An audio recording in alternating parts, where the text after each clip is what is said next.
The difference between triumph and defeat, between a life of consequence and one of mediocrity, lies not in the great moments of decision but in the quiet hours before the sun breaks the horizon.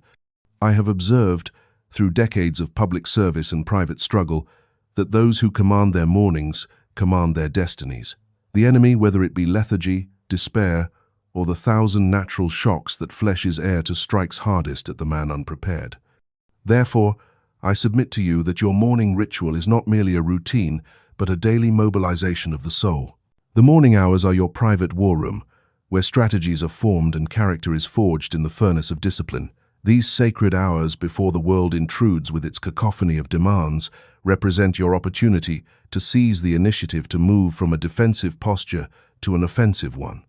Consider the morning as your personal parliament, where you alone are both the Prime Minister and the Sovereign, decreeing the laws by which your day shall be governed.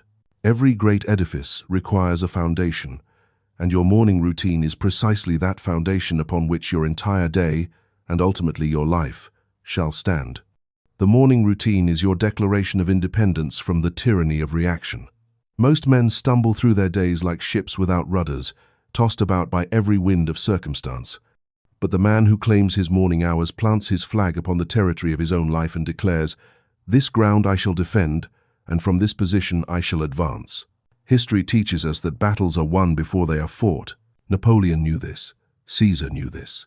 Every great commander who has ever moved armies across continents understood that victory belonged not to the strongest but to the most prepared. Your morning preparation is your Waterloo, your Rubicon, your finest hour repeated daily. The human spirit, like a muscle, atrophies without resistance. The morning provides that essential resistance, that necessary struggle against the comfortable embrace of sloth. When you rise early and purposefully, you are engaged in nothing less than a rebellion against the forces of entropy that would see you dissolved into nothingness. Moreover, the morning mind possesses a clarity unclouded by the day's accumulation of trivial concerns. It is virgin territory, unspoiled by compromise and untainted by defeat. In these hours, you think not as a clerk or a merchant, but as a statesman of your own existence. The decisions made in these hours echo throughout eternity, for they shape not merely your day but your very character. Consider the alternative: to surrender these hours to unconsciousness, or worse, to squander them in aimless preparation, is to begin each day already defeated. You hand the initiative to your circumstances, to other men, to chance itself. You become a reactive creature rather than a creative force. This is not merely inefficiency, it is abdication of your throne. The moment of awakening is your first victory or your first defeat. When the clarion call of dawn sounds, whether by nature's hand or mechanical device, you must rise as though the fate of nations depends upon it. For indeed the fate of one nation does depend upon it, the nation of yourself. Rise immediately. Do not negotiate with comfort. Do not parley with the pillow. The bed is not your friend but your adversary in these moments, seeking to hold you in chains of softness. Break free with the violence of decision. Place your feet upon the floor as a conqueror places his standard upon taken ground. Immediately upon rising, subject yourself to the purifying shock of cold water upon your face and neck. This is not mere hygiene, but a declaration of war upon weakness. The cold water is your daily crossing of the Delaware, uncomfortable, shocking, but absolutely essential to victory. This ritual serves multiple purposes. It banishes the last vestiges of sleep's empire, it strengthens your resolve through voluntary discomfort, and it signals to your entire being that the day's campaign has begun in earnest. Your body is the vessel of your ambitions.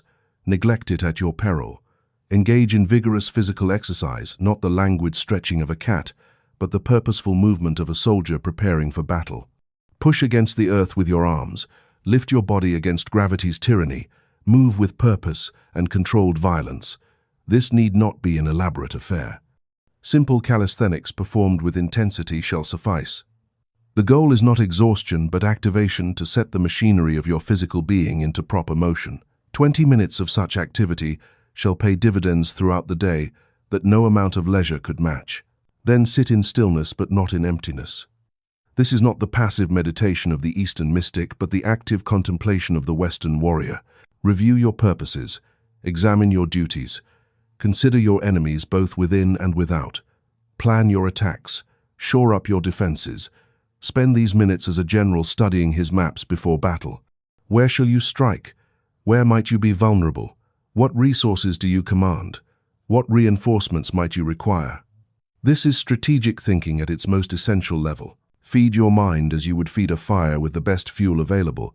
Read from the great books, the timeless wisdom of ages past. Not the ephemeral journalism of the day, but the permanent things: history, philosophy, biography of great men and women who have shaped the course of human events. This reading should be undertaken with pen in hand, for the active mind engages with ideas rather than merely consuming them. Make notes, argue with authors, draw connections. This is not passive absorption, but active conquest of knowledge. Set down in writing your intentions for the day, not a mere list of tasks. Any clerk can do that, but a declaration of purpose. What shall you achieve?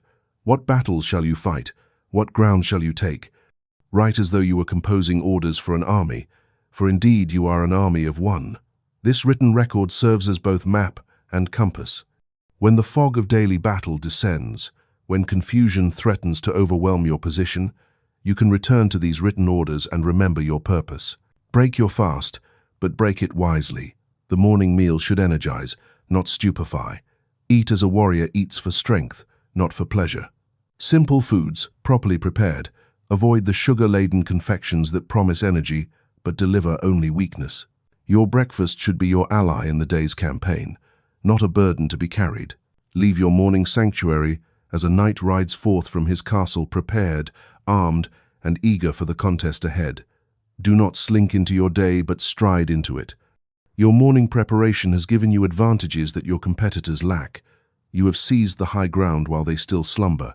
You have sharpened your weapons while theirs grow dull with neglect. The man who masters his mornings masters his life. This is not hyperbole, but observable fact. Show me a man who owns his dawn hours, and I will show you a man who shapes his own destiny. Show me one who surrenders these hours to chance and comfort, and I will show you a slave, perhaps well-fed, perhaps comfortable, but a slave nonetheless. Your morning routine is your daily declaration that you shall not go gentle into that good night of mediocrity. It is your rebellion against the forces that would see you become average, common, unremarkable. It is your insistence upon excellence, your demand for greatness, your refusal to accept anything less than victory. Remember, every morning presents you with a choice. You can rise as a conqueror or remain as the conquered. You can seize the day or let the day seize you. You can build your fortress of discipline or watch as the waves of circumstance erode your position. The choice is yours, but choose you must. The morning awaits. Your destiny calls. Answer with courage, with discipline, with the unwavering determination that has characterized every great life since the dawn of civilization. Make your mornings magnificent, and you shall make your life the same. The dawn offensive begins not tomorrow, not next week, but with tomorrow's first light, and with it begins your march toward greatness.